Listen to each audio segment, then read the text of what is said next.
Condition দুই ধরনের, একটা রিয়াল আর একটা হচ্ছে আনরিয়াল, একটা বাস্তব আর একটা অবাস্তব। তো বাস্তব যে কথাগুলো আমরা বাস্তবে বলি, যার রিয়ালিটি আছে, যেমন ধরো আমরা বলি না যে if you come I will go. তো রিয়াল কন্ডিশনে মনে রাখবে ইফ যুক্তটা অলওয়েজ কি হয়, প্রেজেন্ট ইনডেফিনিট টেন্স, আর ইফ ছাড়াটা হয় ফিউচার ইনডেফিনিট। তো যদি চিরন্তন সত্য, চিরন্তন সত্য, অভ্যাস আর প্রবাদ বাক্য বোঝায়, তাহলে দুটোই কি হবে, প্রেজেন্ট ইনডেফিনিট। প্রেজেন্ট ইনডেফিনিট হবে দুটোই। যেমন যদি ইচ্ছা থাকে তাহলে উপায় হবে, যেমন if there is a will,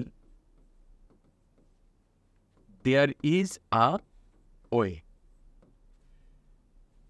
তো দেখো, চিরন্তন সত্য, অভ্যাস আর প্রবাদ বাক্য থাকলে দুটোই কি হবে, প্রেজেন্ট ইনডেফিনিট। আর নর্মালি নিয়ম কি, রিয়াল কন্ডিশনে আগেরটা প্রেজেন্ট ইনডেফিনিট হলে পরেরটা কি হবে, ফিউচার।